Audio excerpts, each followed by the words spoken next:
Friends, ಏನಂದ್ರೆ ಇವತ್ತು women's day ಆಗಿರೋದ್ರಿಂದ ವುಮೆನ್ಸ್ ಎಂಪವರ್ಮೆಂಟ್ ಅಂದ್ರೆ ಎಲ್ಲಾದ್ರ ಬಗ್ಗೆನೂ ಮಾತಾಡಿದ್ರು ಒಂದ್ ಕಡೆ ಆದ್ರೆ, ಬಟ್ ಸೌಜನ್ಯ ಅಕ್ಕ ಬಗ್ಗೆ ನಾವು ಮಾತಾಡ್ಲೇಬೇಕು.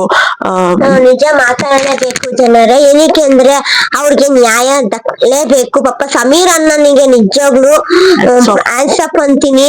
ಮತ್ತೆ ನಿಜ ಹೇಳ್ತೀನಿ, ಸಮೀರ್ ಅಣ್ಣ ನಿಮ್ಗೆ ನೀವು ನಿಜವಾಗೂ ಧೈರ್ಯವಂತವ್ರು ಅಂತ ಹೇಳ್ಬೋದು. ಯಾಕೆ ಅಂದ್ರೆ ನೀವು ಒಂದ್ ಹೆಣ್ಮಗುಗೆ ನ್ಯಾಯ ದಕ್ಕಲೇಬೇಕು ಅಂತ ಇನ್ಫಾರ್ಮೇಶನ್ ಕಲೆಕ್ಟ್ ಮಾಡಿದೀರಲ್ವಾ, ನಿಮ್ಮ ಗುಂಡಿಗೆಗೆ ಮೆಚ್ಚಲೇಬೇಕು, ನಿಮ್ಮ ಧೈರ್ಯಕ್ಕೆ. ಸೊ ನಿಜ ಹೇಳ್ತೀನಿ, ಸತ್ಯಾಗ್ಲು ಇವಾಗ ಒಂದ್ ಸುಳ್ಳ ಎಲ್ಲಿ ತಕ ಅಲ್ಲ ಸಾರಿ ಸತ್ಯನ ಎಲ್ಲಿ ತಕ ಮುಚ್ಚಿದಕ್ಕಾಗುತ್ತೆ. ಒಂದೊಂದು ಸತ್ಯ ಆಚೆ ಬರಲೇಬೇಕಂತೆ. ಹಂಗೆ ಇವ್ರದ್ದು ಮುಖವಾಡಗಳು ಏನೇನ್ ಮಾಡಿದಾರೆ ಎಲ್ಲ ಕಳ್ಸಿ ಬೀಳಲೇಬೇಕು. ಸಮೀರನ ನಿಮ್ಮ ಇನ್ಫಾರ್ಮೇಶನ್ ಯಾವ್ದು ಕೂಡ ಅಳಿಸಿ ಹೋಗದೆ ಇರಲಿ. ಮತ್ತೆ ನಮ್ಮ ಸೌಜನ್ಯ ಅಕ್ಕನ್ಗೆ ನ್ಯಾಯ ಸಿಗ್ಲೇಬೇಕು. ಮತ್ತೆ ಯಾವ ಹೆಣ್ಮಕ್ಳಿಗೂ ಅಥವಾ ಯಾವ ಗಂಡ್ಮಕ್ಳಿಗೂ ಅನ್ಯಾಯ ಆಗದೆ ಇರಲಿ ಅಂತ ನಾನು ಬಯಸ್ತೀನಿ. ಮತ್ತೆ ದಯವಿಟ್ಟು ಯಾವ ಹೆಣ್ಮಕ್ಳ ಲೈಫ್ ಅಲ್ಲಿ ಆಟ ಆಡ್ಬೇಡಿ. ಹೆಣ್ಮಕ್ಳು ಫೀಲಿಂಗ್ಸ್ ಗೆ ಬೆಲೆ ಕೊಡಿ ಮೊದ್ಲು, ಅದು ಇಂಪಾರ್ಟೆಂಟ್ ಆಗುತ್ತೆ. ಯಾಕಂದ್ರೆ ಇಲ್ಲಿ ಎಲ್ಲರೂ ಅಷ್ಟೇ ಚಾಚಾಗಳ ತರ ಬಿಹೇವ್ ಮಾಡ್ತಾರೆ, ಅದೇ ಹೆಣ್ಮಕ್ಳ ಜೊತೆ ಆಟ ಆಡ್ತಾರೆ. ಅದ್ ಯಾವತ್ತೂ ಮಾಡ್ಬೇಡಿ. ನೀವು ಹೆಣ್ಮಕ್ಳಿಗೆ ಯಾವ ತರ ಸಪೋರ್ಟ್ ಮಾಡ್ತೀರಾ, ಗೌರವ ಕೊಡ್ತೀರಾ, ದಯವಿಟ್ಟು ಕೊಡಿ. ಮತ್ತೆ ಇನ್ನೊಂದು, ಹೆಣ್ಮಕ್ಳು ಪರವಾಗಿ ಸುಮ್ನೆ ಮುಖವಾಡಗೋಸ್ಕರ ನಿಲ್ಬೇಡಿ, ಜೆನ್ಯೂನ್ ಆಗಿ ನಿಲ್ಲಿ. ಅದೇ ತರ ನಿಲ್ಲೋ ತರ ಜೆನ್ಯೂನ್ ಆಗಿ ವ್ಯಕ್ತಿ ಕೂಡ ಇರ್ಬೇಕು ಅಂತ ನಾನು ಕೂಡ ಬಯಸ್ತೀನಿ. ತುಂಬಾ ಜನ ನೋಡಿದೀನಿ ಗುರು, ನಾನು ಸುಮ್ನೆ ಅವ್ರಿಗೆ ನ್ಯಾಯ ಕೊಡಿಸ್ಬೇಕು ಇವ್ರಿಗೆ ನ್ಯಾಯ ಕೊಡಿಸ್ಬೇಕು ಅಂತ ನಿಲ್ಲವ್ರೆ. ಅವ್ರ ಲೈಫ್ ಅಲ್ಲಿ ಇರುವಂತ ಹೆಣ್ಮಕ್ಳಿಗಾಗ್ಲಿ, ಇರುವಂತ ಸಿಸ್ಟರ್ ಬ್ರದರ್ಸ್ ಆಗ್ಲಿ, ಅಥವಾ ಅಕ್ಕ ತಂಗಿ ತಾಯಿ ಆಗ್ಲಿ, ಅವ್ರಿಗೆ ಅವಮಾನ ಮಾಡ್ಕೊಂಡೇ ಬರ್ತಾ ಇದಾರೆ. ಅವ್ರಿಗೆ ಕಣ್ಣೀರ್ ಹಾಕ್ಸ್ಕೊಂಡೇ ಬರ್ತಾ ಇದಾರೆ. ಹಂಗಾದ್ರೂ ನೀವು ಹೋಗ್ಬಿಟ್ಟು ಇನ್ನೊಬ್ರಿಗೆ ನ್ಯಾಯ ಕೊಡ್ಸಕ್ ಹೋಗ್ತೀರ. ಮೊದ್ಲು ನೀವು ನ್ಯಾಯ ಕೊಡಿ ಮೊದ್ಲು ಅಂತ ಹೇಳಕ್ ಇಷ್ಟ ಪಡ್ತೀನಿ. ಮತ್ತೆ ಅವ್ರಿಗೂ ನ್ಯಾಯ ಸಿಗ್ಲಿ. ಮತ್ತೆ ದಯವಿಟ್ಟು ಯಾವ ಹೆಣ್ಮಕ್ಳ ಮೇಲೆ ಅತ್ಯಾಚಾರ ಆಗ್ಲಿ, ದೌರ್ಜನ್ಯಗಳಾಗ್ಲಿ ನಡೆಯದೆ ಇರ್ಲಿ ಅಂತ ನಾನು ಬಯಸ್ತೀನಿ. ಯಾಕೆ ನಾನು ಒಂದ್ ಹೆಣ್ಮಗು ಆಗಿ ನಾಳೆ ಸಹ ನನ್ ಹೆಣ್ಮಕ್ಳು ಸೇಫ್ ಬೇಕು ಗುರು, ಸೇಫ್ ಬೇಕು. ಹೆಣ್ಮಕ್ಳ ಮೇಲೆ ಒಂದ್ ಏನೇನೋ ನಡೀತಿದೆ ಅದೆಲ್ಲ ನಿಲ್ಲಿಸ್ಬೇಕು, ಅದೆಲ್ಲ ನಡಿಬಾರ್ದು. ತಾಯಿ ಕೂಡ ಒಂದ್ ಹೆಣ್ಣು, ಕಂಡವ್ರ ಮಕ್ಳು ಕೂಡ ಒಂದ್ ಹೆಣ್ಣು, ಅಕ್ಕ ತಂಗಿ ಕೂಡ ಒಂದ್ ಹೆಣ್ಣು. ಅದೆಲ್ಲ ನೋಡ್ಬಿಟ್ಟು ಹೆಣ್ಮಕ್ಳು, ಕನ್ನಡ ನಾಡಿಗೆ ಹೆಣ್ಮಕ್ಳು ಒಂದು ಗೌರವ ಇದೆ. ನಮ್ಮ ಭೂಮಿ ತಾಯಿನೂ ಕೂಡ ಒಂದ್ ಹೆಣ್ಣು, ನಾವು ಕುಡಿಯೋ ನೀರು ಕೂಡ ಕಾವೇರಿ ತಾಯಿ ಕೂಡ ಒಂದ್ ಹೆಣ್ಣು. ದಯವಿಟ್ಟು ಕನ್ನಡ ನಾಡಿಗೆ ಅವಮಾನ ಮಾಡಬೇಡಿ. ಮತ್ತೆ Indians be as a proud to Indians ಅಂತ ಹೇಳಕ್ ಇಷ್ಟ ಪಡ್ತೀನಿ. ಇಂಡಿಯನ್ಸ್ ಯಾವತ್ತು ಕೆಟ್ಟ ಕೆಲಸ ಮಾಡಬೇಡಿ ಅಂತ ನಾನು ಹೇಳಕ್ ಇಷ್ಟ ಪಡ್ತೀನಿ. ಮುಂದಕ್ಕೆ ಇವರಿಬ್ರು ಮಾತಾಡ್ತಾರೆ. ನಿಜ, 15 ವರ್ಷ ಆದ್ರೂ ಸೌಜನ್ಯ ಅಕ್ಕಗ್ ನ್ಯಾಯ ಸಿಕ್ಕಿಲ್ಲ. ನಿಜ, ಅಕ್ಕ ಎಷ್ಟು ನೋವು ತಿಂದು ಸತ್ಲೋ ಗೊತ್ತಿಲ್ಲ. ತುಂಬಾ ಜನ ಹೆಣ್ಮಕ್ಳು ನೈಟ್ ಡ್ಯೂಟಿ ಮಾಡ್ತಿರ್ತಾರೆ. ಯಾವಾಗ್ಲೂ ಹೆಣ್ಮಕ್ಳಿಂದ ಗಂಡ್ಮಕ್ಳಾಗ್ಲಿಲ್ಲ ಪೇರೆಂಟ್ಸ್ ಆಗ್ಲಿ ಬಂದು ಓಡಾಡಕ್ ಆಗಲ್ಲ. ಯಾಕಂದ್ರೆ ನಾವೇನ್ ರಿಚ್ ಫ್ಯಾಮಿಲಿ ಹುಟ್ಬಿಟ್ಟಿದ್ರೆ ನಮಗ್ ಬಾಡಿ ಗಾರ್ಡು, ಸೆಕ್ಯೂರಿಟಿ ಗಾರ್ಡ್ ಇರೋರು. ಮಿಡಲ್ ಕ್ಲಾಸ್ ಹುಡ್ಗಿರ್ಗುರು ನಾವುಗಳೆಲ್ಲ ನಮ್ ಕಾಲ್ ಮೇಲೆ ನಾವು ನಿಲ್ಬೇಕು, ಅಪ್ಪ ಅಮ್ಮನ್ ಡ್ರೀಮ್ಸ್ ಕಂಪ್ಲೀಟ್ ಮಾಡ್ಬೇಕು, ಏನೋ ಒಂದ್ ಸಾಧನೆ ಮಾಡ್ಬೇಕು ಅಂತ ಓಡಾಡ್ತಿರ್ತೀವಿ. ಏನ್ರೋ ಬಂದಿರತ್ ನಿಮ್ಗೆಲ್ಲ. ಅಕ್ಕ ಎಷ್ಟು ನರಳ್ ಸತ್ತು ಆ ಅಕ್ಕ ಅಂತಾನೆಲ್ಲ ಎಷ್ಟು ಜನ ಹೆಣ್ಮಕ್ಳಿಗೆ ರೇಪ್ ಆಗಿದೆ. ಬೇರೆ ಬೇರೆ ಕಂಟ್ರಿಲೆಲ್ಲ ಗುಂಡಿಟ್ ಸಾಯಿಸ್ತಾರ ಮಾಡ್ದವ್ರಿಗೆ. ನಮ್ ಸರ್ಕಾರ ಯಾಕೆ ಈ ತರ ಕ್ರಮನೆಲ್ಲ ಕೈಗೊಳ್ತಿಲ್ಲ ಅಂತ ನಿಜವಾಗ್ಲೂ ಗೊತ್ತಿಲ್ಲ. ಆತರ ಮಾಡ್ದವ್ರಿಗೆ ಒಂದ್ಸತಿ ನೀವ್ ಆತರ ಮಾಡಿ ನೋಡಿ, ನಿಜವಾಗ್ಲೂ ಈ ನಮ್ ಕರ್ನಾಟಕದಲ್ಲಿ ಆತರ ಅತ್ಯಾಚಾರನೇ ಆಗಲ್ಲ ಅನ್ಸುತ್ತೆ. ಸಾಯಿಸ್ ನೋಡಿ, ಒಬ್ನೇ ಒಬ್ಬನಿಗೆ ಆತರ ಮಾಡಿ ನೋಡಿ, ಆತರ ತಪ್ಪು ಮಾಡಿದವ್ರಿಗೆ ಸಾಯಿಸ್ ನೋಡಿ. ನಿಜವಾಗ್ಲೂನು ಯಾವ್ದೇ ಹೆಣ್ಮಕ್ಳಿಗೂನು ನಾವು ಈ ತರ ಎದ್ರುಕೊಂಡ್ ಬಾಳ ಅಂತ ಅವಶ್ಯಕತೆ. ನಮ್ಮಮ್ಮ ಫೋನ್ ಮಾಡ್ತಾರೆ ಬೆಳಗ್ಗೆ ಆಗ್ಲಿ, ಹುಷಾರಮ್ಮ, ಹುಷಾರಾಗೋ ಅಪ್ಪ, ಹುಷಾರಮ್ಮ, ಹುಷಾರು. ಫಸ್ಟ್ ಬರೋದೇ ಹುಷಾರಾಗೋ. ಕಾಲ ಕೆಟ್ಟೋಗಿದೆ, 101% ಕಾಲ ಕೆಟ್ಟೋಗಿದೆ. ನಿಜವಾಗ್ಲೂ ಕೆಟ್ಟೋಗಿದೆ. ಎಲ್ರಿ ಐತೆ ಸೇಫ್? ಕಾಲ ಕೆಟ್ಟೋಗಿದೆ ಅನ್ನೋಕ್ಕಿಂತ ಮನುಷ್ಯರು ಕೆಟ್ಟೋಗವ್ರೆ. ಮತ್ ಇನ್ನೊಂದೇನಂದ್ರೆ ಲವ್ ಮಾಡ್ತಿರ್ತಾರಂತೆ. ಲವ್ ಮಾಡೋ ಹುಡ್ಗಿ ಬಿಟ್ಬಿಟ್ಲು, ಇಲ್ಲ ಮನೇಲಿ ಒಪ್ಪಿಲ್ಲ ಅಂದಿದ ತಕ್ಷಣ ಅವಳ ರೇಪ್ ಮಾಡೋದಂತೆ. ಯಾವ್ದ್ರಿ ನ್ಯಾಯ ಇದು? ಹಂಗಂದಿದ ತಕ್ಷಣ ನಿಮ್ ಮನೇಲಿ ಅಕ್ಕ ತಂಗಿ ಇರಲ್ವಾ? ಲವ್ ಅನ್ನೋಕ್ಕಿಂತ ಇವಾಗ ಒಂದು ಬೇರ್ದಿರೋದಲ್ಲ ಮೊಬೈಲ್ಗಳದ್ದು ಕಾರಣ. ಮೊಬೈಲ್ ಮೇನ್ ಕಾರಣ ಇದೆ ಜನರ. ಏನಕ್ಕೆ ಅಂದ್ರೆ ಮೊಬೈಲ್ ಯಾವ ತರ ಏನಕ್ಕೆ ಬಳಸ್ಕೋಬೇಕು ಅದನ್ನ ಗಳಿಸ್ಕೊಳ್ಳಲ್ಲ. ಬೇರೆದಿರೋ ಆ್ಯಪ್ಗಳು ಬೇರೆದಿರೋದು ಎಂತೆಂತನೋ ಬಂದ್ಬಿಟ್ಟಿದೆ. ಇವಾಗ ನಾವು ಸುಮ್ಮನೆ ಇನ್ಸ್ಟಾಗ್ರಾಮ್ ಅಥವಾ ಫೇಸ್ಬುಕ್ ನೋಡಿದ್ರೆ ಏನೇನೋ ಒಳಗಡೆ ಕಚ್ಚರ ವಿಡಿಯೋಗಳೆಲ್ಲ ಬರ್ತಾ ಇದೆ. ಅದೆಲ್ಲ ನೋಡ್ಬಿಟ್ಟು ಹುಡುಗರಾಗ್ಲಿ ಯಾರೇ ಆಗ್ಲಿ ಎಡಿಟಿಂಗ್ ಮಾಡೋದು ಮತ್ತೊಂದ್ ಮಾಡೋದು, ಅದು ಸರಿ. ಎಡಿಟಿಂಗ್ ಅನ್ನೋಕೆ ಬೇರೆದಿರೋದೆಲ್ಲ ನೋಡ್ಬಿಟ್ಟು ಬೇರೆಯವ್ರ ಮೇಲೆ ಪ್ರಯಾಣ ಮಾಡಕ್ ಅಂದ್ರೆ ಬೇರೆಯವ್ರ ಮೇಲೆ ಯೂಸ್ ಮಾಡಕ್ ಹೋಗ್ತಾರೆ. ಸೊ ಆತರ ದಯವಿಟ್ಟು ಮಾಡ್ಬೇಡಿ. ಏನಕ್ಕೆ ಇದಕ್ಕೆ ಮೊಬೈಲು ಕಾರಣ ಆಗಿದೆ, ಮತ್ತೆ ನಾವು ಮಾಡ್ತಿರೋ ಒಂದು ಬುದ್ಧಿಗಳು ನಮ್ ಮುಂದೆ ಇರೋದಿಲ್ಲ. ನಾವು ನೆಟ್ಟಿಗೆ ನೋಡೋ ದೃಷ್ಟಿ ಕೂಡ ಕರೆಕ್ಟ್ ಆಗಿರ್ಬೇಕು. ಮತ್ತೆ ಎಲ್ಲಾ ಹೇಳ್ತಾರೆ ಬಟ್ಟೆ ಹಾಕೋದಿಕ್ಕೆ ನೀವ್ ಹಂಗ್ ಮಾಡ್ತೀವಿ ಅಂತಲ್ಲ. ಬಟ್ಟೆ ಬಟ್ಟೆ ನೋಡ್ತೀರಾ? ಒಂದ್ ನಿಮಿಷ, ಏನ್ ಗೊತ್ತಾ, ಚಿಕ್ಕ ಮಕ್ಳು ಕೂಡ ಮೈ ತುಂಬಾ ಬಟ್ಟೆ ಹಾಕೊಂಡಿರ್ತಾರೆ, ಅವ್ರ ಮೇಲೂ ರೇಪ್ ಆಗ್ತಿದೆ. ಮತ್ತೆ ಸೌಜನ್ಯ ಅಕ್ಕ ಎಕ್ಸಾಂಪಲ್ ಕೊಡ್ತೀನಿ. ಸೌಜನ್ಯ ಅಕ್ಕ ಮೈ ತುಂಬಾ ಬಟ್ಟೆ ತಾನೇ ಹಾಕಿದ್ರು, ಅವ್ರ ಮೇಲೆ ರೇಪ್ ಆಗ್ತಿದೆ. ಯಾಕೆ ನೀವ್ ಮಾಡ್ತಿದೀರಾ? ಬಟ್ಟೆ ಯಾರು ಜಡ್ಜ್ ಮಾಡಲ್ಲ, ಬಟ್ ನಮ್ದು ತಪ್ಪಿದೆ, ಒಪ್ಕೊಂತೀವಿ. ಚಿಕ್ಕ ಬಟ್ಟೆ ಹಾಕೊಂಡು ಏನೇನೋ ಮಾಡೋದು ನಮ್ದು ತಪ್ಪಿದೆ. ಬಟ್ಟೆ ಬಗ್ಗೆ ನಾನು ಒಪ್ಕೊಂತೀನಿ, ಇಲ್ಲ ಅಂತಲ್ಲ. ಆದ್ರೆ ಜಡ್ಜ್ ಮಾಡೋದಕ್ಕೂ ನೋಡೋದಕ್ಕೂ ವ್ಯತ್ಯಾಸ ಇದೆ. ಯಾಕಂದ್ರೆ ನೋಡೋ ದೃಷ್ಟಿ ಕರೆಕ್ಟ್ ಆಗಿದ್ರೆ ಯಾವ ಜಡ್ಜ್ಮೆಂಟ್ ಆಗ್ಲಿ ಏನು ನಡೆಯಲ್ಲ. ಇದು ಕರೆಕ್ಟ್. ಎತ್ತಿ ಹೊತ್ತು ಸಾಕಿರ್ತಾರ ಗುರು ಕಷ್ಟಪಟ್ಟು. ನಮ್ ಸರ್ಕಾರ ಇದನ್ನೆಲ್ಲ ಕ್ರಮ ಕೈಗೊಳ್ದ್ರೆ ಹೆಣ್ಮಕ್ಳು ನೈಟ್ ಹೊತ್ತಲ್ಲಿ ತಿರ್ಗಾಡೋದ್ರಲ್ಲಿ ನಿಜವಾಗ್ಲೂ ಬರಲ್ಲ. ಆರಾಮಾಗಿ ಧೈರ್ಯವಾಗಿ ಮನೆಗ್ ಬರ್ತಾರೆ ಅಂತ ತಂದೆ ತಾಯಿಗೂ ನಂಬಿಕೆ ಇರುತ್ತೆ. ಅದಕ್ಕೆ ಈಗಿನ ಕಾಲದವ್ರು ಹುಷಾರಾಗಿ ಹೋಗ್ಬಾ, ಯಾಕೆ ಹೋಗ್ತಿ, ಎಲ್ಲೂ ಕಳ್ಸಕ್ ಎದುರ್ಕೊಂತಾರೆ.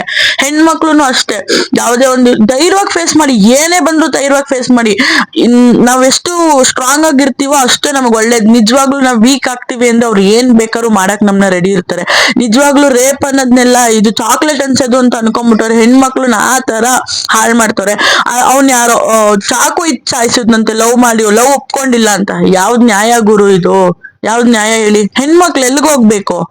ಒಂದ್ ಪುಟ್ ಕಂದಮ್ಮಂಗೆ ಎಷ್ಟ್ ನೋವು ತಿಂತಾರ ಗುರು ಅವರು. ವುಮೆನ್ಸ್ ಡೇ ಅಂತೆ, ವುಮೆನ್ಸ್ ಡೇಗೆ ಏನಾದ್ರು ಕ್ರಮ ಕೈಗೊಂಡು ಏನಾದ್ರು ಮಾಡ್ತಾ ಇದ್ದೀರಾ ನೀವುಗಳು? ಹೋಗ್ಲಿ ಒಂದ್ ಸೇಫ್ಟಿಗಾದ್ರು.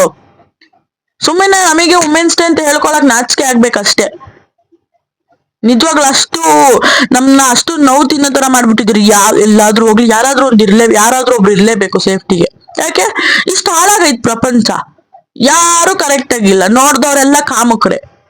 ಎಲ್ಲಾ ಗಂಡ್ಮಕ್ಳಿಗೂ ಹೇಳ್ತಿಲ್ಲ, ಆ ತರ ದೃಷ್ಟಿಲಿ ನೋಡೋರ್ಗಷ್ಟೇ. ಹೆಣ್ಣು ಗುರು, ನಿನ್ ತಾಯಿನೂ ಒಂದ್ ಎಣ್ಣೆ. ನಿನ್ಗ ಆತರ ಇದ್ರೆ ಯಾರನ್ನಾದ್ರೂ ಮದ್ವೆ ಆಗು, ಅಟ್ಲೀಸ್ಟ್ ಏನಾದ್ರು ಬೇರೆ ಕೆಲ್ಸ ಮಾಡ್ಕೊ. ಹೆಣ್ಣನ್ ಮಾತ್ರ ಆ ದೃಷ್ಟಿಲಿ ನೋಡ್ಬೇಡ. ದೇವತೆ ತರ ಪೂಜಿಸ್ತಾರ ಅವ್ರನ್ನ. ಯಾಕೆ ಆತರ ಹಾಳು ಮಾಡ್ತೀರ ಹೆಣ್ಮಕ್ಳನ್ನ? ಆ ಹೆಣ್ಣಿನ ಕಣ್ಣೀರು ಅವ್ರದ್ದು ನಿಮಗಂತೂ ಶಾಪ ತಟ್ಟುತ್ತೆ. ಬಟ್ ಹೆಣ್ಣಿನ ಲೈಫ್ ಮಾತ್ರ ಹಾಳು ಮಾಡ್ಬೇಡಿ. 100 ಕನ್ಸು, ನೂರಾರು ಕನ್ಸಿಟ್ಕೊಂಡು ತಂದೆ ತಾಯಿ ಜನ್ಮ ಕೊಟ್ಟು ಅವಳನ್ನ ಹಂಗ್ ಮಾಡ್ಬೇಕು, ಭರತನಾಟ್ಯ ಕ್ಲಾಸ್ ಸೇರಿಸ್ಬೇಕು, ಡ್ಯಾನ್ಸ್ ಕ್ಲಾಸ್ ಸೇರಿಸ್ಬೇಕು. ನಿಜ ಸೌಜನ್ಯಕ ಇನ್ನೆಷ್ಟು ಕಷ್ಟ ಬಿದ್ದು ನರಳಾಕೊಂಡ್ ಸತ್ಲು. ಅವಳನ್ನ ಕುಯ್ದಾಕಿರೋದು ಪ್ರತಿಯೊಂದು. ನಿಜವಾಗ್ಲೂ ಸಮೀರ್ ಬ್ರೋ, ಹ್ಯಾಟ್ಸ್ ಆಫ್. ನೀವ್ ಏನ್ಕೂ ತಲೆ ಕೆಡ್ಸ್ಕೊಬೇಡಿ, ನಿಮ್ ಜೊತೆ ನಾವೆಲ್ಲರೂ ಇದೀವಿ. ಇಡೀ ಕರ್ನಾಟಕ ಜನ ನಿಮ್ ಜೊತೆ ಇದೆ. ಹಿಂದೂ ಅವ್ರು ಮಾತಾಡಿಲ್ಲ ಅಂದ್ರು ಒಂದ್ ಮುಸ್ಲಿಂ ಬಾಯ್ ಆಗಿ ನೀವು ನಮ್ ದೇಶದ ಹುಡುಗಿ ಬಗ್ಗೆ ಮಾತಾಡಿದ್ದೀರ ಅಂದ್ರೆ ಹ್ಯಾಟ್ಸ್ ಆಫ್ ಅಂತಾನೆ ಹೇಳ್ಬೋದು. ನಿಜ ಧರ್ಮಸ್ಥಳ ಮಂಜುನಾಥ ಸ್ವಾಮಿ ನಿಜವಾಗ್ಲೂ ಮುಸ್ಲಿಮ್ಸ್ ಮತ್ತೆ ಕನ್ನಡ ಹಿಂದೂ ಯಾವ್ದು ಬಟ್ ನೀನ್ ಮಾತಾಡಿದ್ಯಲ್ಲ ಅಣ್ಣ, ಅದಕ್ಕೆ ನಾನು ಹ್ಯಾಟ್ಸ್ ಆಫ್ ಹೇಳ್ತಾ ಇರೋದು. ಒಂದು ಜಾತಿ ಭೇದ ಭಾವ ಮಾಡ್ದೆ ಅವಳ ಬಗ್ಗೆ ನಾನ್ ಯಾಕೆ ತಲೆ ಕೆಡ್ಸ್ಕೊಬೇಕು ಅನ್ನೋದ್ ಬಿಟ್ಟು ಮಾತಾಡಿದ್ಯಲ್ಲ, ಅದಕ್ಕೆ ಹ್ಯಾಟ್ಸ್ ಆಫ್ ಹೇಳ್ಬೇಕು. ಮತ್ತೆ ಇನ್ನೊಂದ್ ಏನ್ ಹೇಳ್ಬೇಕಂದ್ರೆ, ಧರ್ಮಸ್ಥಳ ಮಂಜುನಾಥ ಸ್ವಾಮಿ ನಿಜವಾಗ್ಲೂ ನೀವ್ ಅಲ್ಲಿದ್ರೆ ನೀವು ನ್ಯಾಯ ಕೊಡಿಸ್ಲೇಬೇಕು. ಆ ಅಕ್ಕಂಗೆ ತುಂಬಾ ಜನ ಹೆಣ್ಮಕ್ಳಿಗೆ ಅನ್ಯಾಯ ಆಗಿದೆ. ಬಟ್ ಈ ಅಕ್ಕೊಂದು 15 years ಇಂದ ಓಡಾಡ್ತಿದ್ರು, ನ್ಯಾಯ ಸಿಕ್ಕಿಲ್ಲ ಅಂದ್ರೆ ಏನ್ ಮಾಡಕ್ ಆಗಲ್ಲ. ನಿಜವಾಗ್ಲು ಪ್ರತಿಯೊಂದ್ ಸ್ಟೋರಿನೂ ಅಣ್ಣ ನೀಟಾಗಿ ಎಕ್ಸ್ಪ್ಲೈನ್ ಮಾಡಿದ್ದಾರೆ. ನಿಜವಾಗ್ಲೂ ಅಣ್ಣನ್ ಧೈರ್ಯಕ್ಕೆ ಮೆಚ್ಚಲೇಬೇಕಂತಾನೆ ಹೇಳ್ಬೇಕು. ನಿಜವಾಗ್ಲು ಪ್ರತಿಯೊಂದು ಹೆಣ್ಮಕ್ಳು ಇದ್ರಿಂದ ಸಫರ್ ಪಡ್ತವ್ರೆ. ಇದ್ರಿಂದ ವುಮೆನ್ಸ್ ಡೇ ಅಂತ ಹೇಳಕ್ಕೂ ಇದಾಗುತ್ತೆ. ಪ್ಲೀಸ್ ಎಲ್ಲಾ ಹೆಣ್ಮಕ್ಳಿಗೂ ರೆಸ್ಪೆಕ್ಟ್ ಮಾಡಿ. ಹೆಣ್ಣು ಜಗತ್ತಿನ ಕಣ್ಣು ಅಂತ ದಯವಿಟ್ಟು ಚೆನ್ನಾಗಿ ನೋಡ್ಕೊಳ್ಳಿ. ಆದ್ರೆ ನಿಮಗೆ ಹೆಲ್ಪ್ ಮಾಡಿ, ಇಲ್ವಾ ಸುಮ್ನಾಗ್ಬಿಡಿ. ಏನಾದ್ರು ರೋಡಲ್ಲಿ ಹೋಗ್ತಾರ, ಅದ್ ಬಟ್ಟೆ ಸರಿ ಇಲ್ಲ ಬಿಟ್ಟಾಕ್ಬಿಡಿ, ತಲೆ ಕೆಚ್ಕೊಂಬಿಡಿ. ಆದ್ರೆ ನಿಮ್ ಕೈಲಿ ಹೇಳಕ್ ಟ್ರೈ ಮಾಡಿ, ಸರಿಗಿಲ್ಲ ಇದು ಸರಿ ಅನ್ನೋ. ಅದನ್ನ ಬಿಟ್ಬಿಟ್ಟು ಸಾಯಿಸೋದು, ಕಿರುಕುಳ ಕೊಡೋದು, ಅತ್ಯಾಚಾರ ಮಾಡೋದು, ದೌರ್ಜನ್ಯ ಮಾಡೋದು ನಿಜ ಒಳ್ಳೇದಲ್ಲ. ನಿಜವಾಗ್ಲೂ ಸರಿ ಅಲ್ಲ ಅದು. ಪ್ಲೀಸ್, ನಿಮ್ಗೂ ಅಕ್ಕ ತಂಗಿ ಅಮ್ಮ ಫ್ಯಾಮಿಲಿ ಎಲ್ಲ ಇದೆ. ಅಟ್ಲೀಸ್ಟ್ ಅವ್ರನ್ನ ಚೆನ್ನಾಗಿ ನೋಡ್ಕೊಳಕ್ ಟ್ರೈ ಮಾಡಿ, ಅಷ್ಟೇ ಹೇಳೋದು. ನಾನು ಇದ್ರ ಬಗ್ಗೆ ಮಾತಾಡೋಷ್ಟು ದೊಡ್ಡೋಳಲ್ಲ, ಬಟ್ ಒಂದ್ ಹುಡುಗಿಯಾಗಿ ಹೇಳ್ಬೇಕು ಅಂತಂದ್ರೆ ಅವ್ರು ಮಾಡಿದ್ದು ನಿಜವಾಗ್ಲೂ ತಪ್ಪು. ಯಾಕಂದ್ರೆ ಅವ್ರಿಗೂ ಫ್ಯಾಮಿಲಿ ಅಂತ ಇರುತ್ತೆ. ಅವ್ರಿಗೂ ಸಾವಿರಾರು ಆಸೆ ಇರುತ್ತೆ, ನಾನು ಹಂಗ್ ಓದ್ಬೇಕು ಹಿಂಗ್ ಓದ್ಬೇಕು, ನನ್ ಜೀವನದಲ್ಲಿ ಏನೋ ಒಂದ್ ಅಚೀವ್ಮೆಂಟ್ ಮಾಡ್ಬೇಕು ಅಂತ ಅವ್ರು ಕಷ್ಟಪಟ್ಟು ಹಗ್ಲು ರಾತ್ರಿ ಅಪ್ಪ ಅಮ್ಮಂಗೋಸ್ಕರ ಅವ್ರ ಲೈಫ್ಗೋಸ್ಕರ ಅಷ್ಟು ಸ್ಟ್ರಗಲ್ ಮಾಡ್ತಿರ್ತಾರೆ. ನೀವ್ ಹಿಂಗ್ ಚಿಟ್ಕೆ ಹೊಡಿಯೋ ಅಷ್ಟ್ರಲ್ಲಿ ಅವ್ರನ್ನ ರೇಪ್ ಮಾಡಿ ಅಷ್ಟು ಕಿರ್ಕುಳ ಕೊಟ್ಟಿ ಸಾಯಿಸ್ತೀರಂದ್ರೆ ಇದೆಲ್ಲ ನಿಜವಾಗ್ಲೂ ತಪ್ಪು. ನಮ್ ಇಂಡಿಯಾದವ್ರಾಗಿ ನಮ್ಗೇನೆ ಸೇಫ್ಟಿ ಇಲ್ಲ ಅಂತಂದ್ರೆ ಬೇರೆ ದೇಶದವ್ರು ನಮ್ಮನ್ ಬಿಡ್ತಾರಾ? ಅದನ್ನ ಯೋಚನೆ ಮಾಡ್ಬೇಕು ಹುಡ್ಗರು.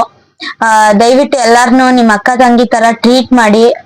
ಅದೇ ನೀವ್ ಮಾಡಿದ ಏನು ರೇಪ್ ಅದು ಇದು ಅದೇ ನಿಮ್ಮ ಅಪ್ಪ ಅಥವಾ ನಿಮ್ಮ ಅಮ್ಮ ಅಥವಾ ನಿಮ್ ಅಕ್ಕ ತಂಗಿಗ್ ಮಾಡಿದಿದ್ರೆ ನೀವು ಹಿಂಗೆ ಸುಮ್ನೆ ಇರ್ತಿದ್ರಾ? ಅಥವಾ ನೀವ್ ಇದನ್ನೆಲ್ಲ ಸಹಿಸ್ಕೋತಿದ್ರ? ಹೋಗ್ಲಿ, ಪಾಪ ಅವ್ರಿಗೂ ಫ್ಯಾಮಿಲಿ ಅನ್ನೋದ್ ಇರುತ್ತೆ ಅಂತ ಯೋಚನೆ ಮಾಡಿ. ಸುಮ್ನೆ ಒಬ್ರು ಲೈಫ್ ಹಾಳ್ ಮಾಡೋದು ಒಂದ್ ಸೆಕೆಂಡಿನ ಕೆಲ್ಸ. ಬಟ್ ಅವ್ರ ಲೈಫ್ ಏನು ನನ್ ಮುಂದೆ ಹಂಗಿರ್ಬೇಕು ಹಿಂಗಿರ್ಬೇಕು ಅಂತ ಕಷ್ಟಪಟ್ಟು ಅಷ್ಟು ಚೆನ್ನಾಗಿ ಓದ್ಕೊಂಡ್ ಏನೋ ಒಂದ್ ಮಾಡ್ಬೇಕು ನನ್ ಲೈಫ್ ಅಲ್ಲಿ ಅಂತ ಇರ್ತಾರಲ್ಲ, ಆ ರೇಂಜಿಗೆ ಬರಕ್ ಅವ್ರ ಎಷ್ಟು ಸ್ಟ್ರಗಲ್ ಪಟ್ಟಿರ್ತಾರಂತ ಅವ್ರಿಗೆ ಗೊತ್ತು. ನಿಮ್ಗ ಅಷ್ಟು ಏನು ಕಾಮುಕ ಅದೇನೋ ಅಂತಾರಲ್ಲ ಆ ತರ ಇದ್ರೆ ಮದ್ವೆ ಆಗ್ಬಿಡಿ ಸುಮ್ನೆ. ಪಾಪ ಬೇರೆಯವ್ರ ಜೀವನ ಹಾಳ್ ಮಾಡ್ಬೇಡಿ. ಮದ್ವೆ ಆದ್ಮೇಲೂ ಅಷ್ಟೇ ಏನೋ ಇವ್ರು ಹೇಳ್ಬಿಟ್ರು ಅಂತ ಏನೋ ಮದ್ವೆ ಆಗಿ ಆತರ ಎಲ್ಲ ಮಾಡ್ಬೇಡಿ. ಮದ್ವೆ ಆಗಿ ನಿಯತ್ತಾಗಿರಿ, ಒಬ್ರ ಜೊತೆ ನಿಯತ್ತಾಗಿದ್ದು ಫ್ಯಾಮಿಲಿ ಬಿಲ್ಡ್ ಮಾಡ್ಕೊಂಡು ನೀವು ಚೆನ್ನಾಗಿರಿ.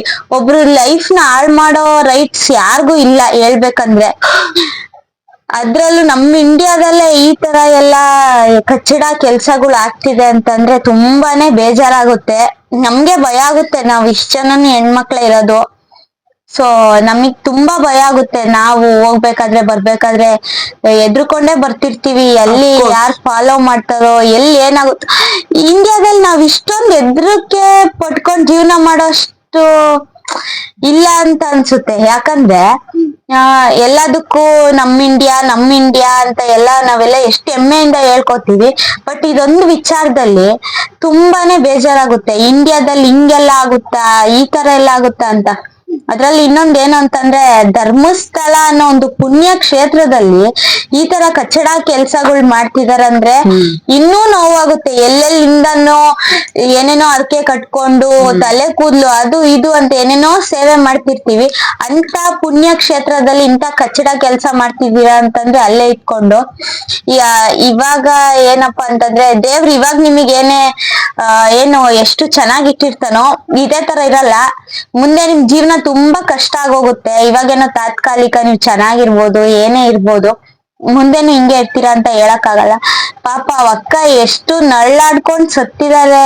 ಅಪ್ಪ ನಿಜವಾಗ್ಲೂ ಭಯ ಆಗುತ್ತೆ ನಮ್ಗೆ. ಒಬ್ಬೊಬ್ರೆ ಎಷ್ಟು ನೋವಾಯ್ತು ಪೇರೆಂಟ್ಸಿಗೆ ಎಷ್ಟು. ಅವ್ರು ಇಷ್ಟು ದಿನ ಆದ್ರೂ ನನ್ ಮಗಳಿಗೆ ನ್ಯಾಯ ಸಿಗ್ಲಿಲ್ಲ ಅಂತ ಅವ್ರು ಅದೇ ಕೊರ್ಗಲ್ಲಿ ಜೀವನ ಮಾಡ್ತಿದ್ದಾರೆ. ಪಾಪ ನನ್ ಮಗಳಿಗೆ ಮುಂದೆ ಆದ್ರೂ ನ್ಯಾಯ ಸಿಗುತ್ತೇನೋ, ಮುಂದೆ ಆದ್ರೂ ಯಾರಾದ್ರೂ ಅವ್ರ ಬಗ್ಗೆ ಎತ್ತಿ ಏನೋ ಒಂದ್ ಸ್ಟ್ಯಾಂಡ್ ತಗೋತಾರೆ ಅನ್ನೋ ನಂಬಿಕೆ ಭರವಸೆಯಲ್ಲಿ ಅವ್ರು ಇರ್ತಾರೆ.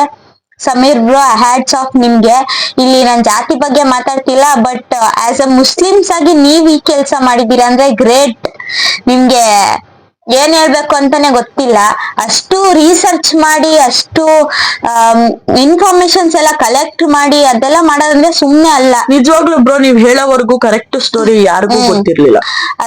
ಅಷ್ಟೆಲ್ಲ ಮಾಡೋದು ತಮಾಷೆ ವಿಚಾರನೇ ಅಲ್ಲ. ಅದಕ್ ನೀವ್ ಎಷ್ಟ್ ಕಷ್ಟ ಪಟ್ಟಿದೀರಾ, ಎಷ್ಟು ಸ್ಟ್ರಗಲ್ ಪಟ್ಟಿದೀರಾ ಅಂತ ನೆನ್ಸ್ಕೊಂಡ್ರೇನೆ ಎಲ್ಲ ಜುಮ್ ಅನ್ನುತ್ತೆ. ಮತ್ತೆ ನೀವು ಮಾಡಿರೋ ವಿಡಿಯೋ ಎಷ್ಟು ಚೆನ್ನಾಗಿ ಅರ್ಥ ಆಗುತ್ತೆ, ಎಷ್ಟು ಚೆನ್ನಾಗಿ ಎಕ್ಸ್ಪ್ಲನೇಷನ್ ಮಾಡಿದೀರಾ ಅಂತ ಅಂದ್ರೆ ಹ್ಯಾಟ್ಸ್ ಆಫ್ ನಿಮ್ಗೆ. ದೇವ್ರು ನಿಮ್ಗೆ ಎಲ್ಲೇ ಇದ್ರು ಸೇಫ್ ಆಗಿ ಇಟ್ಟಿರ್ಲಿ ಅಂತ ಕೇಳ್ಕೊತೀನಿ. ಸ್ಟೋರಿ ಹೇಳ್ಬೇಕಾದ್ರೆ ನಮ್ ಕಣ್ಮುಂದೆ ನಿಜವಾಗ್ಲೂ ಆಯ್ತೈತೇನೋ ಅನ್ಸ್ತಿತ್ತು. ಮತ್ತೆ ಅದನ್ನ ಹೇಳ್ಬೇಕಾದ್ರೆ ಅಷ್ಟ್ ನೋವಾಗ್ತಿತ್ತು. ಇನ್ನ ನಿಜವಾಗ್ಲೂ ನೋವು ತಿಂದಿರೋ ಹೆಣ್ಮಕ್ಳಿನ್ ಎಷ್ಟು ನೋವು ತಿಂದಿ ಸತ್ತಿರ್ಬೇಡ ಹೇಳಿ. ನಿಜ ಬ್ರೋ, ನಿಮ್ಗೆ ದೇವ್ರು ಎಲ್ಲಾ ತರದ ಇದನ್ನು ಸಹಿಸ್ಕೊಂಡು ಇನ್ನೂ ಒಳ್ಳೊಳ್ಳೇದ್ ಕಂಟೆಂಟ್ಸ್ ಕೊಟ್ಟು ಚೆನ್ನಾಗ್ ಬೆಳಿಲಿ ಅಂತ ಕೇಳ್ತೀನಿ. ಅಂಡ್ ನಿಜವಾಗ್ಲೂ ಬ್ರೋಗೆ ಜೀವ ಬೆದರಿಕೆ ಏನೇನೋ ಆಗ್ತಿರಲ್ಲ, ದಯವಿಟ್ಟು ಬ್ರೋ ಏನ್ಕೋ ತಲೆ ಕೆಡ್ಸ್ಕೊಬೇಡಿ. ಹಿಂದೆ ಇಡೀ ಕರ್ನಾಟಕ ಜನ ಇದೆ, ನಾವಿದೀವಿ. ಮತ್ತೆ ಇನ್ನೊಂದೇನಪ್ಪಾ ಅಂತಂದ್ರೆ ಸ್ವಲ್ಪ ಹಿಂದೂ ಇದ್ಬಿಟ್ಟು ಮುಸ್ಲಿಮ್ಸ್ ಅವನು ನಮ್ ಕ್ಯಾಸ್ಟ್ ಬಗ್ಗೆ, ಗೌಡ್ರು ಬಗ್ಗೆ, ಧರ್ಮಸ್ಥಳ ನಮ್ಮ ದೇವ್ರ ಬಗ್ಗೆ ಎಲ್ಲ ಮಾತಾಡ್ತಿದ್ದಾನೆ ಅಂತ ಇದೆಲ್ಲ ಯೋಚನೆ ಮಾಡ್ಬೇಡ್ರಿ. ಒಂದ್ ಹೆಣ್ಮಗುಗೆ ಅಷ್ಟೆಲ್ಲ ಅನ್ಯಾಯ ಆಗಿದೆ, ನ್ಯಾಯ ಕೊಡ್ಸ್ಬೇಕು, ಏನೇನ್ ಆಗಿತ್ತು ಅಟ್ಲೀಸ್ಟ್ ನಿಮಗ್ ಗೊತ್ತಲ್ವಾ ಅವ್ರು ತಪ್ಪು ಹೇಳ್ತಿದಾರೆ ಅಂತ. ಮತ್ ನೀವ್ ಯಾಕೆ ಏನಾಗಿದೆ ಅಂತ ಏನ್ ತಿಳ್ಕೊಳ್ತಿಲ್ಲ? ಮತ್ತೆ ನೀವು ಸುಮ್ನೆ ಎಲ್ಲೋ ಕುತ್ಕೊಂಡು ಅವ್ನ್ ಸುಮ್ನೆ ಹಂಗ್ ಮಾಡ್ತಿದ್ದಾನೆ, ನಮ್ ಕ್ಯಾಸ್ಟ್ ಬಗ್ಗೆ ಹಿಂಗ್ ಮಾತಾಡ್ತಿದ್ದಾನೆ ಅನ್ನೋ ಬದ್ಲು ಆಯ್ತು ನೀವೆಲ್ಲ ಸರಿ ರೈಟ್ ಅಲ್ವಾ, ನೀವೇನಕ್ ಮತ್ತೆ ರಿಸರ್ಚ್ ಮಾಡ್ತಿಲ್ಲ? ಸುಮ್ನೆ ಕುತ್ಕೊಂಡ್ ಕಮೆಂಟ್ ಮಾಡೋದಲ್ಲ. ಪಾಪ ಅವ್ರಷ್ಟು ಕಷ್ಟಪಟ್ಟು ಮಾಡಿ ಅವ್ರೊಂದ್ ಜೀವನೇ ಪಣಕ್ಕಿಟ್ಟು ಪಾಪ ಯಾವ್ದೋ ಒಂದ್ ಹೆಣ್ಮಗುಗೆ ಒಳ್ಳೇದಾಗ್ಲಿ, ನ್ಯಾಯ ಸಿಗ್ಲಿ, ಆ ಒಂದು ಕೇಸಿಂದ ಎಷ್ಟು ಕೇಸ್ ಆಚೆ ತಂದಿದ್ದಾರೆ ಅಂತಂದ್ರೆ ನಿಜವಾಗ್ಲೂ ಗ್ರೇಟ್ ಬ್ರೋ. ನೀವು ಯಾರೇನೇ ಅಂದ್ರೂ ತಲೆ ಕೆಡ್ಸ್ಕೋಬೇಡಿ, ಬೊಗಳೋ ನಾಯಿ ಬೊಗ್ಳತಾನೆ ಇರ್ತವೆ, ಅವ್ರಿಗಂತೂ ಬುದ್ಧಿ ಬರಲ್ಲ. ಅಂತವ್ರಿಂದಾನೇ ಎಷ್ಟೋ ರೇಪ್ ಕೇಸ್ಗಳು ಆಗ್ತಿರೋದು. ನಿಮ್ ಕೆಲ್ಸ ನೀವ್ ಮಾಡಿ, ನಿಮ್ ಜೊತೆ ಕನ್ನಡಿಗರು ಯಾವತ್ತೂ ಇದ್ದೇ ಇರ್ತಾರೆ. ಮತ್ತೆ ಇದ್ರ ಬಗ್ಗೆ ಮಾತಾಡಕ್ಕೆ ಆಗಲ್ಲ. ಇನ್ನೊಂದ್ ಏನಪ್ಪಾ ಅಂತಂದ್ರೆ ಬಟ್ಟೆ, ಏನ್ ಬಟ್ಟೆ ಹಾಕಿದ್ರೆ ಬಟ್ಟೆ ಚಿಕ್ಕ ಶಾರ್ಟ್ಸ್ ಹಾಕಿದ್ರೆ ಶಾರ್ಟ್ಸ್ ಹಾಕಿದ್ರೆ main family members correct. Sleeveless ಹಾಕಿದ್ರೆ ಇವಳು ಸರಿಗಿಲ್ಲ, ಇವಳ ಕ್ಯಾರೆಕ್ಟರ್ ಸರಿಗಿಲ್ಲ, ಇವಳು ಎಲ್ಲೋಗ್ ಬಂದಿದ್ಲೋ, ಎಷ್ಟು ಚೀಪ್ ಆಗಿ ಮಾತಾಡ್ತಾರ ಅಂದ್ರೆ ನನ್ ಫ್ಯಾಮಿಲಿಲೇ ನನಗೆ ಅದೊಂದು ಅನುಭವ ಆಗಿದೆ. ತಪ್ಪಲ್ಲ, ಅವ್ರ ಮಕ್ಳು ಪಬ್ಬು ಬಾರ್ಗು ರೆಸ್ಟೋರೆಂಟ್ ಹೋದ್ರೆ ತಪ್ಪಲ್ಲ. ಅದೇ ಬೇರೆ ಸ್ವಂತ ಅಣ್ಣನ್ ಮಕ್ಳು ತಮ್ಮನ್ ಮಕ್ಳು ಮಾಡಿದ್ರೇನೆ ಅದು ಫೋನ್ ಅಲ್ಲಿ ಕಾನ್ಫರೆನ್ಸ್ ಹಾಕೊಂಡು ಎಲ್ಲಾ ಫ್ಯಾಮಿಲಿ ಅವಳ ಕ್ಯಾರೆಕ್ಟರ್ ಸರಿಗಿಲ್ಲ, ಅವಳು ಅಷ್ಟು ಆತರ ಬಟ್ಟೆ ಹಾಕ್ತಾಳೆ, ಈ ತರ ಬಟ್ಟೆ ಹಾಕ್ತಾಳೆ, ಬರೇ ಇದೆ ಮಾಡಕ್ ಕೆಲ್ಸ ಇರಲ್ಲ ಅನ್ಸುತ್ತೆ ಅವ್ರಿಗೆ. ಮತ್ತೆ ಇನ್ನೊಂದು ಅವ್ರಿಗಂತೂ ಬುದ್ಧಿ ಇಲ್ಲ, ಹೋಗ್ಲಿ ಪಬ್ಲಿಕ್ ಅವ್ರಿಗಾದ್ರೂ ಬುದ್ಧಿ ಇಲ್ವಾ ಅಂತ ನಾನ್ ಕೇಳೋದು. ಚಿಕ್ಕ ಬಟ್ಟೆ ಹಾಕ್ತಾಳೆ. ಸೌಜನ್ಯ ಅಕ್ಕನು ಮೈ ತುಂಬಾ ಬಟ್ಟೆ ಹಾಕೊಂಡಿದ್ರು. ಮತ್ತೆ ಇನ್ನೊಂದು ಟ್ರೆಂಡಿಂಗ್ ರೀಲ್ಸ್ ಅಲ್ಲಿ ನೋಡಿದೆ, ಪಾಪ ಯಾರೋ ಮುಸ್ಲಿಮ್ಸ್ ಅವರು ಬುರ್ಕಾ ಹಾಕೊಂಡ್ ಹೋಗ್ತಿದ್ರು, ಅವ್ರುನು ಹಿಂಗೆ ಗುರಾಯಿಸ್ಕೊಂಡ್ ನೋಡ್ತಿದ್ರು. ಸೊ ಅದು ಬಟ್ಟೆ ಏನು ಮ್ಯಾಟ್ರ್ ಆಗಲ್ಲ, ಅದು ನೋಡೋ ದೃಷ್ಟಿ ಅಷ್ಟೇ ಮ್ಯಾಟ್ರ್ ಆಗೋದು. ನೀವು ಒಳ್ಳೆ ದೃಷ್ಟಿಯಿಂದ ಯೋಚನೆ ಮಾಡಿದ್ರೆ ನಾವೆಲ್ಲ ಚೆನ್ನಾಗೇ ಇರ್ತೀವಿ, ಸೇಫ್ ಆಗೇ ಇರ್ತೀವಿ. ನೀವು ನಮ್ಮ ಅಕ್ಕ ತಂಗಿ ಅವ್ರಿಗೊಂದ್ ಸೇಫ್ಟಿ ಕೊಡ್ಬೇಕು, ಅವ್ರೊಂದ್ ಕಾಪಾಡ್ಬೇಕು ಅನ್ನೋದು ನಿಮ್ ಮೈಂಡ್ ಸೆಟ್ ಅಲ್ಲಿ ಇದ್ರೆ ನಾವ್ ಆರಾಮಾಗಿ ಎಷ್ಟೊತ್ತಲ್ಲಿ ಬೇಕಾದ್ರೂ ನಮ್ಗೆ ಈ ತರ ಆಗಲ್ಲ, ನಮ್ಗೆ ಯಾರು ಏನು ನೋವು ಕೊಡಲ್ಲ, ನಮ್ಗೇನು ಪ್ರಾಬ್ಲಮ್ ಆಗಲ್ಲ ಅಂತ ನಾವ್ ಆರಾಮಾಗಿ ಅಡ್ಡಾಡ್ತೀವಿ. ಅದನ್ ಬಿಟ್ಟು ನೀವೇನೆ ಕೆಟ್ಟ ದೃಷ್ಟಿಲ್ ನೋಡೋದು, ಅವಳ ಬಟ್ಟೆ ಹಂಗ ಹಾಕಿದಾಳೆ ಹಿಂಗ ಹಾಕಿದಾಳೆ, ಅದು ಇದು ಕಮೆಂಟ್ ಸೆಕ್ಷನ್ ಅಲ್ಲಂತೂ ನೋಡ್ಬೇಕು. ಮೊನ್ನೆ ಲೈವಿಗ್ ಬಂದಾಗ ಶಾರ್ಟ್ಸ್ ಹಾಕಿದಕ್ಕೆ ಬಟ್ಟೆ ಹೆಣ್ಮಕ್ಳೆ ಬಟ್ಟೆ ನೀಟಾಗಿ ಹಾಕೊಳ್ಳೆ ಡಗಾರ್ ಹಂಗೆ ಹಿಂಗೆ ಅಂತೆಲ್ಲ ಬೈತೀರಾ, ನಿಮ್ಗೇನು ಅನ್ಸದೇ ಇಲ್ಲ ಅಂತ ಅನ್ಸುತ್ತೆ. ಅಂತ ಮಾತ್ ಹೇಳಕ್ಕಾದ್ರೂ ಹೆಂಗ್ ಮನ್ಸ್ ಬರುತ್ತೆ ನಂಗಂತೂ ಗೊತ್ತಿಲ್ಲ. ಬಟ್ಟೆಯಿಂದ ಒಬ್ರನ್ನ ದಯವಿಟ್ಟು ಜಡ್ಜ್ ಮಾಡ್ಬೇಡಿ. ನಮಗೂ ಸಾವಿರಾರು ಪ್ರಾಬ್ಲಮ್ಸ್ ಇರುತ್ತೆ, ಸಾವಿರಾರು ಟೆನ್ಷನ್ ಇರುತ್ತೆ. ಏನೋ ನಿಮ್ ಹತ್ರ ಬಂದ್ ಮಾತಾಡಿದ್ರೆ, ನಿಮ್ ಕಮೆಂಟ್ಸ್ ಗಳು ನೋಡಿದ್ರೆ ನಮಗೂ ಎಲ್ಲೋ ಒಂದ್ ಕಡೆ ಸಮಾಧಾನ, ರಿಲೀಫ್ ಅನ್ನೋದು ಸಿಗುತ್ತೆ ಅಂತ ನಾವು ಲೈವಿಗೆ ಬಂದಿರ್ತೀವಿ. ಬಟ್ ನೀವ್ ಹಂಗಲ್ಲ, ನೀವ್ ಇನ್ನೂ ನೋವು ಕೊಡ್ತೀರಾ, ನಮ್ಮನ್ನ ಇನ್ನೂ ಡಿಪ್ರೆಷನ್ಗೆ ಹಾಕ್ತೀರಾ, ಅದು ಇದು ಅಂತ ಹೇಳ್ಕೊಂಡು. ದಯವಿಟ್ಟು ಯಾರು ಹಂಗ್ ಮಾಡ್ಬೇಡಿ. ಬಟ್ಟೆ ಮ್ಯಾಟ್ರೇ ಆಗಲ್ಲ, ನಿಜವಾಗ್ಲೂ ಬಟ್ಟೆ ಮ್ಯಾಟ್ರ್ ಆಗಲ್ಲ. ನೀವ್ ನೋಡೋ ದೃಷ್ಟಿ, ನಿಮ್ ಫ್ಯಾಮಿಲಿ ಬ್ಯಾಕ್ ಗ್ರೌಂಡ್ ಇಂದ ಹೆಂಗ್ ಬಂದಿರ್ತೀರೋ ಆ ರೀತಿ ನೀವ್ ಮಾತಾಡ್ತೀರಾ ಅಷ್ಟೇ. ಮತ್ತೆ ಅಂತ ಮಾತುಗಳಿಗೆ ನಾವೇನ್ ತಲೆ ಕೆಡ್ಸ್ಕೊಳಲ್ಲ, ನಾವ್ ಇನ್ನು ಚೆನ್ನಾಗೇ ಇರ್ತೀವಿ. ಚೀಪ್ ಮೈಂಡ್ ಸೆಟ್ ಪೀಪಲ್ಸ್ ಗಳೆಲ್ಲ ಅಷ್ಟೇ, ಬರೀ ಬಟ್ಟೆ ಇಂತ ಚಿಕ್ಕ ಚಿಕ್ಕ ಚೈಲ್ಡ್ಗಳ ತರ ಕಮೆಂಟ್ ಮಾಡ್ಕೊಂಡು ಇರ್ತೀರ. ಫ್ಯಾಮಿಲಿ ಮೆಂಬರ್ಸ್ ಬಟ್ಟೆ ನೋಡೋಳು ಅಂತವಳು ಇಂತವಳು ಅವ್ರಿಗೆಲ್ಲ ಏನು ಹೇಳಕ್ ಆಗಲ್ಲ. ಅವ್ರ ಯಾವತ್ತಿದ್ರು ಹಂಗ್ ಮಾತಾಡ್ಕೊಂಡು ಅಲ್ಲೇ ಇರ್ತಾರೆ, ನಾವೇನ್ ಮಾಡ್ಬೇಕು ಅದನ್ನ ಮಾಡಿ ತೋರಿಸ್ತಿರ್ತೀವಿ ಅಷ್ಟೇ. ಅಂದ್ರೆ ಲಾಸ್ಟ್ ಆಗಿ ಹೇಳ್ಬೇಕಂದ್ರೆ ಸೌಜನ್ಯಕ್ಕೆ ಜಸ್ಟಿಸ್ ಸಿಗ್ಬೇಕು, ಆ ಅಕ್ಕಂಗ್ ನ್ಯಾಯ ಸಿಗ್ಲೇಬೇಕು, ಆ ಅಕ್ಕ ಆತ್ಮ ಶಾಂತಿ ಸಿಗ್ಲೇಬೇಕಂತ ನಾನ್ ಕೇಳ್ಕೊತೀನಿ. ಇದು ಧರ್ಮಸ್ಥಳ ಮಂಜುನಾಥ ಸ್ವಾಮಿ ಬಗ್ಗೆ ಯಾರು ಕೆಟ್ಟಾಗಿ ಮಾತಾಡ್ಬೇಡಿ, ಅದಕ್ಕೂ ಇದಕ್ಕೂ ಸಂಬಂಧನೇ ಇಲ್ಲ. ದೇವ್ರು ಪಾಪ ಅವರು ಕುಳಿತಿರಲ್ಲ, ಮತ್ತೆ ಅದು ನಮ್ಗ್ ಅನ್ಸ್ಬೇಕು, ನನ್ನ ಹತ್ರ ಕೆಟ್ಟ ಕೆಲ್ಸ ಮಾಡಬಾರ್ದು, ಒಂದ್ ಹೆಣ್ಣಿಗೆ ನೋವು ಕೊಡ್ಬಾರ್ದು ಅಂತ ನಮ್ಮ ಮನ್ಸಲ್ಲಿ ಇರ್ಬೇಕು. ದೇವ್ರೇನ್ ಹೋಗಿ ಮಾಡು ಅಂತ ಹೇಳಿರಲ್ಲ. ಸೊ ಯಾರ್ಯಾರು ಟ್ರೋಲ್ ಮಾಡ್ತಿದ್ದೀರಾ ಧರ್ಮಸ್ಥಳ ಮಂಜುನಾಥ ಸ್ವಾಮಿ ಫೋಟೋ ಹಾಕಿ, ಅದೆಲ್ಲ ದಯವಿಟ್ಟು ಮಾಡ್ಬೇಡಿ. ಅಷ್ಟೇ, ಅವ್ರಿಗೆ ಜಸ್ಟಿಸ್ ಸಿಗ್ಲಿ ಅಂತ ಕೇಳ್ಕೊತೀವಿ. ಅಷ್ಟೇ ಜನರೇ ಇದ್ರ ಬಗ್ಗೆ ಏನ್ ಮಾತಾಡಕ್ಕೆ ಒಂದ್ ಮಾತಿಲ್ಲ. ಸೊ ನಾನ್ ಏನ್ ಹೇಳೋದಂದ್ರೆ ನಮ್ಮ ಸೌಜನ್ಯ ಅಕ್ಕ ಆಗ್ಲಿ ಯಾರಿಗೇ ಆಗ್ಲಿ ನ್ಯಾಯ ಸಿಗ್ಬೇಕು ಅಂತ ನಾನು ಕೂಡ ಅನ್ಕೊಂತಿದೀನಿ. ನ್ಯಾಯ ಸಿಗ್ಲೇಬೇಕು. ಮತ್ತೆ ಸಮೀರ್ ಅನ್ನಂಗು ಒಂದು ಒಳ್ಳೇದಾಗ್ಲಿ ಪಾಪ. ಅವರು ಕೂಡ ಇನ್ಫಾರ್ಮೇಶನ್ ಕಲೆಕ್ಟ್ ಮಾಡೋದೇನ್ ಮಕ್ಳ ಆಟ ಜನರೇ. ಅಷ್ಟೇ ಇನ್ಫಾರ್ಮೇಶನ್ ಎಲ್ಲ ಮುಚ್ಚಾಕಿದ್ರಂತೆ. ಬಟ್ ಅದನ್ನ ಕನೆಕ್ಟ್ ಮಾಡಿದಾರಲ್ಲ ಅಂದ್ರೆ ಕಲೆಕ್ಷನ್ ಮಾಡಿದಾರಲ್ಲ ಇನ್ಫಾರ್ಮೇಶನ್ ನ, ಅದು ಗ್ರೇಟ್. ಅಷ್ಟೆಲ್ಲ ಕನೆಕ್ಟ್ ಮಾಡಿ ಅಷ್ಟೆಲ್ಲ ಅವ್ರ ಬಗ್ಗೆ ಸರ್ಚ್ ಮಾಡಿ ಅಷ್ಟೆಲ್ಲ ಮಾಡಿದಾರಲ್ಲ, ಅದು ಗ್ರೇಟ್.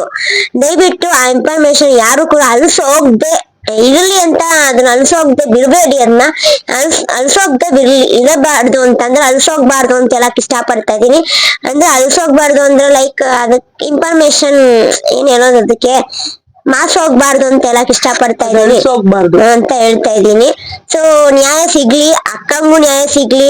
ಇವಾಗ ಬದುಕಿದಿದ್ರೆ ಪಾಪ ಅವರು ನಮ್ಮಂಗೆ ಏನೇನೋ ಸಾಧನೆ ಮಾಡ್ತಾ ಇದ್ರು ಅನ್ಸುತ್ತೆ, ಇಲ್ಲ ಒಂದ್ ಕೆಲ್ಸಕ್ಕೆ ಹೋಗ್ತಾ ಇದ್ರು, ಇಲ್ಲ ಮದ್ವೆ ಆಗಿ ಚೆನ್ನಾಗಿರ್ತಿದ್ರು ಅನ್ಸುತ್ತೆ, ಏನೋ ಮಾಡ್ತಾ ಇದ್ರು. ಒಂದು ಜೀವನ ತೆಗಿಯೋದು ತುಂಬಾ ಪಾಪ ಇದೆ. ಜೀವ ಕೊಡೋದು ಯಾವ ತರ ನಾಳೆ ನಮಗೂ ಆಗ್ಬೋದು. ಅದೇ ಅಂದ್ರೆ ಜೀವ ಆಗ್ಬಾರ್ದು. ಅಂದ್ರೆ ಜೀವನ ಕೊಡೋದು ಯಾವ ಪುಣ್ಯ ಆಗಿದ್ರು ಜೀವನ ತೆಗಿಯೋದು ಅದೇ ಮೇನ್ ಪಾಪ. ಜೀವನ ಯಾವತ್ತೂ ತೆಗಿಬೇಡಿ. ಮತ್ತೆ ಇನ್ನೊಂದು ಎಲ್ಲ ಹೆಣ್ಮಕ್ಳಿಗೆ ಕೆಟ್ಟ ದೃಷ್ಟಿ ದಯವಿಟ್ಟು ಇವಾಗೆಲ್ಲ ಪ್ರಪಂಚದಲ್ಲಿ ಎಲ್ಲ ಕೆಟ್ಟ ದೃಷ್ಟಿನೇ ನೋಡ್ತಿರೋದು. ಅಕ್ಕ ಆಗ್ಲಿ ತಂಗಿ ಆಗ್ಲಿ ಅಥವಾ ಯಾರೇ ಆಗ್ಲಿ, ಮಗು ಆಗ್ಲಿ ಆಂಟಿ ಆಗ್ಲಿ ಅಜ್ಜಿ ಆಗ್ಲಿ ಎಲ್ಲಾನು ಕೆಟ್ಟ ದೃಷ್ಟಿ ನೋಡ್ತಾ ಇದೀರಾ. ಕೆಟ್ಟ ದೃಷ್ಟಿ ನೋಡೋದು ದಯವಿಟ್ಟು ಬಿಡಿ ಅಂತ ಹೇಳಕ್ ಇಷ್ಟ ಪಡ್ತೀನಿ. ನಮ್ಮ ಕನ್ನಡ ನಾಡು ಮತ್ತೆ ಕರ್ನಾಟಕ ಅಥವಾ ನಮ್ಮ ಇಂಡಿಯನ್ಸ್ ಆಗಿ ಒಂದು ಪ್ರೌಡ್ ಫೀಲ್ ಇದೆ. ಅದನ್ನ ಹಾಳು ಮಾಡ್ಕೋಬೇಡಿ ಅಂತ ಹೇಳ್ತಾ ನಮ್ಮ ಸೌಜನ್ಯ ಅಕ್ಕಂಗೆ ಸಿಗ್ಲಿ ಅಂತ ಹೇಳ್ತಾ ಈ ಬ್ಲಾಗ್ ನ ಎಂಡ್ ಮಾಡ್ತಾ ಇದೀವಿ ನಾವೆಲ್ಲರೂ. Thank you for watching. Subscribe ಮಾಡಿ ಮತ್ತೆ ಲೈಕ್ ಮಾಡಿ. ನಿಮ್ಗೆ ಇಷ್ಟ ಆದ್ರೆ ಲೈಕ್ ಮಾಡಿ, ಇಲ್ಲ ಸಬ್ಸ್ಕ್ರೈಬ್ ಮಾಡಿ. ಈ ವಿಡಿಯೋ ನಮಗೆ ಏನಾಗಿಲ್ಲ ಅಂದ್ರೆ ಪರವಾಗಿಲ್ಲ, ಆದಷ್ಟು ಶೇರ್ ಮಾಡಿ ಎಲ್ರು. ಮತ್ತೆ ಇನ್ನೊಂದ್ ಮೇನ್ ಏನು ಅಂತಂದ್ರೆ ಸುಮ್ನೆ ಅದು ಇದು ಟ್ರೋಲ್ ಮಾಡೋ ಬದಲು ಅಟ್ಲೀಸ್ಟ್ ಅವರಿಗೆ ಜಸ್ಟಿಸ್ ಸಿಗೋ ತರ ಏನಾದ್ರು ಮಾಡಿ ಅಂತ ಕೇಳ್ಕೊತೀವಿ. ನಮ್ಮ ಇಂಡಿಯಾದಲ್ಲಿ ಸಮೀರ್ ಬ್ರೋ ಪರ ನಿಲ್ಲಿ ಅಷ್ಟೇ ಸಾಕು. ನಮ್ಮ ಇಂಡಿಯಾದಲ್ಲಿ ಸ್ವಲ್ಪ ಗರ್ಲ್ಸ್ ಗೆ ಸೇಫ್ಟಿ ಕೊಡಿ. ನೀವೇ ಗಂಡ್ ಮಕ್ಳಾಗಿ ಈ ತರ ಕೆಲ್ಸ ಮಾಡ್ಬೇಡಿ ದಯವಿಟ್ಟು ಪ್ಲೀಸ್. ಇದೆಲ್ಲ ತಪ್ಪು. ನಮಗೂ ಏನೇನೋ ಸಾವಿರಾರು ಆಸೆ ಕನ್ಸು ಕಟ್ಕೊಂಡ್ ಬಂದಿರ್ತೀವಿ. ದಯವಿಟ್ಟು ಅದನ್ನ ಯಾರು ಹಾಳು ಮಾಡ್ಬೇಡಿ. ಎಲ್ಲಾರ್ನು ಒಂದೇ ರೀತಿ ನೋಡಿ. ನಿಮ್ಮ ಅಪ್ಪ ಅಮ್ಮ ಅಕ್ಕ ತಂಗಿ ನಿಮ್ ಫ್ಯಾಮಿಲಿ ಹೆಂಗಿರುತ್ತೋ ಹಂಗೆ ನಮಗೂ ಇರುತ್ತೆ. ಎಲ್ಲಾರ್ನು ಅದೇ ತರ ಟ್ರೀಟ್ ಮಾಡಿ ಅಂತ ಕೇಳ್ಕೊತೀನಿ. ಹಾಗೆ ಈ ಲೈವ್ ನ ಎಂಡ್ ಮಾಡ್ತಾ ಇದೀವಿ. ಈ ಲೈವ್ ಅಲ್ಲ, ಇದು ವಿಡಿಯೋ ಎಂಡ್ ಮಾಡ್ತೀವಿ. ಮತ್ತೆ ನಾನೇನು ಏನಾದ್ರು ಒಂದ್ ಸೆಕೆಂಡ್ ಎಲ್ಲಾರ ಪರವಾಗಿ ಹ್ಯಾಪಿ ವುಮೆನ್ಸ್ ಡೇ ಅಂತ ಹೇಳಿ ಜಸ್ಟಿಸ್ ಫಾರ್ ಸೌಜನ್ಯ ಅಕ್ಕ ಅಂಡ್ ಮತ್ತೆ ಇನ್ನು ಏನೇನ್ 4 ಕೇಸ್ ಇದೆಯೋ ಅದಕ್ಕೆಲ್ಲ ಎಲ್ರಿಗೂ ಜಸ್ಟಿಸ್ ಸಿಗ್ಲಿ ಅಂತ ಹೇಳ್ತಾ be safe and love you. ಇನ್ಮೇಲೆ ನಮ್ಗೆ ಸೇಫ್ಟಿ ಕೊಟ್ಟಿ ನೀವೇ ಕಾಪಾಡ್ಬೇಕು ನಮ್ನ ಅಂತ. ಇದ್ರ ಬಗ್ಗೆ ವಿಡಿಯೋ ಮಾಡಕ್ ಹೋದ್ರೆ ಇನ್ನು ಜಾಸ್ತಿ ಇದೆ. ನಾವು ಸಣ್ಣ ಮಕ್ಳಾಗಿದೀವಿ. ಸೊ ಇದ್ರ ಬಗ್ಗೆ ಅಷ್ಟೊಂದು ಜಾಸ್ತಿ ಮಾತಾಡೋದಲ್ಲ ಅಂತ ಬೇಡ ಅಂತ ಹೇಳ್ತೀವಿ. ನಾವು ಮಾತಾಡಿರೋದ್ರಲ್ಲಿ ಏನೇ ತಪ್ಪಿದ್ರು ದಯವಿಟ್ಟು ಕ್ಷಮಿಸಿ. Thank you for watching video. Thank you for watching.